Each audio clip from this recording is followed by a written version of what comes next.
때. 그럼 왜 두 촉이냐? 항상 성경의 둘은 뭐라고 그랬죠? 우리 마음의 말씀과 성령님 확실하게 뿌리를 내렸을 때 어디다 우리 촉을 심어야 되느냐? 복음에다가 촉을 심어야 된다. 그러면 개별적으로도 흔들리지 않아요.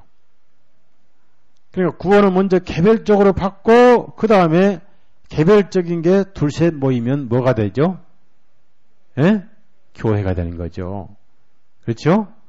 그래서 구원은 개인적으로 받고 개인적으로 모여 있는 것이 교회고 그전에는 개인적으로 구원을 받는 거예요. 그러면 한 개인이 구원받아서 어디 가서 혼자 있다, 널판이 혼자 있다 하면은 그게 뭐가 됩니까? 넘어지진 않죠. 그렇죠? 넘어지지 않지만은 하나님이 공개적으로는 살아계시지 않죠. 개인적으로는 살아계셔도. 왜 그럴까요? 하나님은 생명이 지난주에 뭐라고 그랬어? 오후에. 사랑. 네. 그러면 혼자는 사랑해요? 못해요? 왜 못합니까? 갈비집 가서 혼자 막 먹어도 되고 죽으라고 혼자 사랑하면 되지. 사랑 아니죠? 그러니까 혼자가 있으면 하나님이 외적으로는 살아계실 수가 없다는 얘기예요. 하나님은 사랑이니까 두세 명이 있어야 사랑할 거 아니에요? 그래서 교회는 가정에서부터 시작된다. 가정에서부터. 그렇게 해서 이게 모여지면 성막이 되는 거예요. 교회가 되는 거예요. 공개적으로 살아계신 하나님의 집이 되는 겁니다. 그렇다고 해서 혼자 있다고 해서 넘어지느냐? 절대 안 넘어져요. 예, 두 촉에 은받침 둘에 탁 박혀 있기 때문에. 그러면 은받침 두 개면 총 몇 킬로예요? 산수도 못해요. 100kg! 100kg면 2만기, 2만기는 더 많을 거고, 황호동이? 하여튼, 어마어마한 무게 위에 내가 판대가 서 있으니까, 아무리 바람이 불어도 100kg가 버티고 있다, 양쪽에 탁 판대. 그러니까, 일단 구원받으면, 구원을 잃어요, 안 잃어요? 근데 이거 이제, 누가 잘못해가지고, 교회를 떠나면은, 구원을 잃어버린다. 가르침이 있었죠. 구원은 안 잃어버려요. 그러나 그 안에 예수님 계시니까 살아계신데 생명의 활동이 안 되죠. 사랑할 대상이 있어야 사랑하지. 에? 서로 사랑하라 속에는 대상이 뭐만 포함되어 있어요? 형제, 자매만 포함되어 있는 거. 나 구원받았으니까 저 산에 가서 강아지나 열심히 사랑할지니라 하고 강아지를 부지런히 사랑했다. 하늘에 상이 있어요, 없어요? 예? 있어요, 없어요? 하나도 없지요. 누가 강아지 사랑하라고 했어요? 서로 사랑하라. 그래서 아무리 복음이 확실하다 하고 100kg 복음이 버텨준다 하더라도 혼자 있어야 돼요? 같이 있어야 돼요? 오늘 알았으니까 책임져야 됩니다. 예? 예? 책임져야 돼. 알았으니까. 자, 그럼 이제 이렇게 해서 총 5톤의 은받침이 판 하나하나에 은받침이 100개가 버티고 있어가지고 드디어 기초가 튼튼합니다. 어떤 집을 짓더라도 기초가 튼튼해야 됩니다. 여러분이 안산이나 시흥의 아파트를 지을 때 보셨죠? 이 목동도 늪지대 아파트를 지을 때는 세멘트 기둥을 수십 개를 박읍니다. 그 위에다가 또 콘크리트를 수십 개 두껍게 하더라고요. 그래가지고 아파트를 짓더라고요. 기초가 튼튼해야 돼. 그래야 그 집이 절대 허물어지지 않습니다. 그래서 이 은 100개는 예수님의 피값인데 세상에 값을 치른 양이죠. 자, 열은 지상에 무슨 수라고 그랬죠? 열의 100이니까 세상에 대한 값을 치르고도 넘쳐 흐르죠. 예? 그래서 우리 예수님께서 세상의 죄값을 치르신 분이에요. 요한복음 1장 29절에 보라 세상 죄를 지시고 가져가신 하나님의 어린 양이로다. 이렇게 해서 은받침이 탁 해서 우선 든든하잖아요. 비가 오나 눈이 오나 흔들리지 않는 내 구원이잖아요. 그렇죠? 네, 내 안에 비가 오든 눈이 오든 흔들리지 않는 내 복음이. 예수님 보혈로 값을 치러버렸어요. 확실히 예수님 보혈로 세상 값을 치러버렸다는 얘기죠. 그래서 사도 바울이 정확하게 베드로가 표현을 했지요. 베드로 전서, 베드로가 보낸 첫 번째 편지. 베드로의 편지는 베드로의 영이고 베드로의 영은 주님의 영이죠. 그 영은 또한 주님의 말씀입니다. 영이나 말씀이나 생명은 같은 거예요. 베드로전서 1장 18절 19절 18절 19절 같이 읽겠습니다. 너희가 알거니와 너희 조상의 유전한 망령된 행실에서 구속된 것은 은이나 금같이 없을 것으로 한 것이 아니요 오직 흠없고 점없는 어린 양 같은 그리스도의 보배로운 피로 한 것이다. 그래서 항상 속자란 것은 값을 주고 건졌다는 얘기예요. 값을 주고 샀다. 속자. 아주 은혜스러운 말씀이죠. 자, 이렇게 해서 기초가 값이 지불됐고, 그러면 땅은 뭐고 흙은 뭐냐? 사망이죠. 사망에 속해 있는 자가 은받침 위에 있기 때문에 사망과는 상관이 없죠. 예. 더 이상 사망에 속할 수가 없어요. 우리는 현재 사망에 속한 게 아니라 생명에 속해 있지요.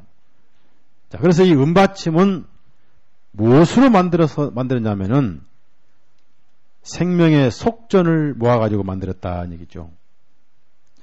출애굽기 38장. 생명의 속전. 그러니까 이것을 속전세라고 그래요. 속전세. 이런 것을 이제 오해해가지고 바티칸에서 속죄권을 팔아먹었죠. 속죄권. 바티칸 사익꾼들이 속죄권을 팔아먹었죠. 근데 요즘도 속죄권 팔아먹더라고. 1000번제를 돈으로 끄집어내더라고요. 저도 좀 그런 기술이 있었더라면 고생을 좀 덜 할 건데 말이에요. 출애굽기 38장 24절부터 27절까지 같이 읽습니다. 성소 건축 비용으로 드린 금은 성소의 세겔대로 29달란트와 730세겔이며 조사를 받은 해중에 드린 은은 성소의 세겔대로 100달란트와 1775세겔이니 조사를 받은 자가 20세 이상으로 60만 3,550명인 즉 성소의 세겔대로 매인에게 은 한 배가 곧 반세겔씩이라. 은 100달란트로 성소의 받침과 문장, 기둥 받침 합 100을 부어 만들었으니 매 받침에 한 달란트씩 합 100달란트. 그러니까 하나에 한 달란트 100달란트. 그러니까 100개 약 50kg 되죠. 계산법이 좀 다릅니다만 보통 한 40에 50kg인데 시대마다 다르더라고요. 근데 50kg 잡으면 좋겠어요. 어마어마하죠. 그러면 이것이 뭡니까? 우리가 성소의 세겔대로 속전을 내는 사람만 이스라엘 호적에 기록이 되죠. 호적에. 출애굽기 30장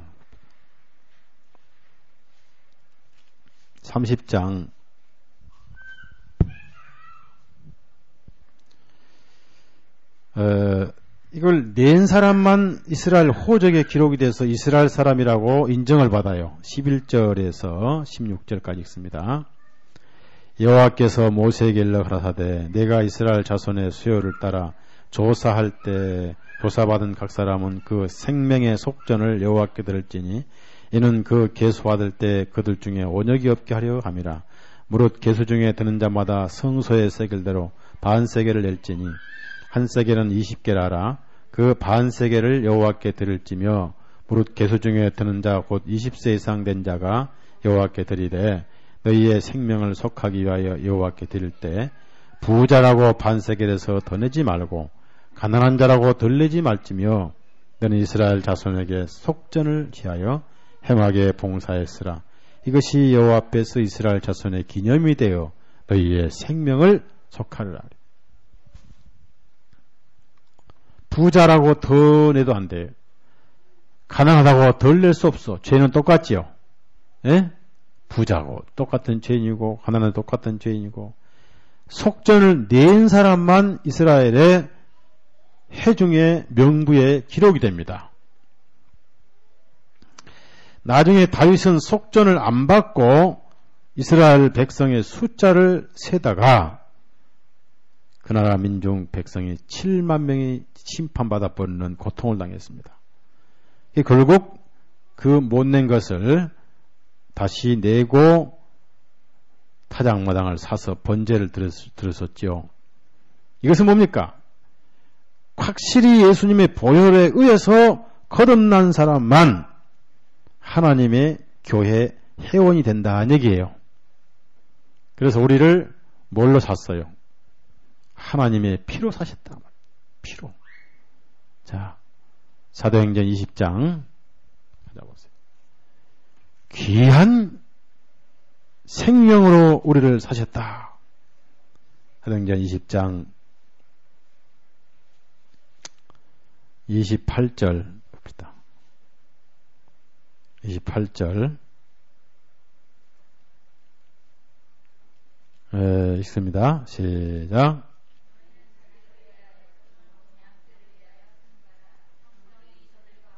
너희로 감독자를 삼고 하나님께서 자기 피로 사신 교회를 피로 사셨어요.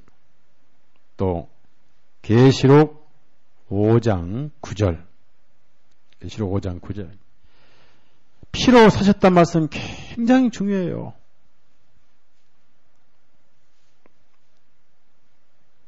피로 사서 9절 새 노래를 노래하여 가로되 책을 가지시고 그 임봉을 떼기에 합당하시도다. 일찍 죽임을 당하사 각 족속과 방언과 백성과 나라 가운데서 사람들을 피로 사서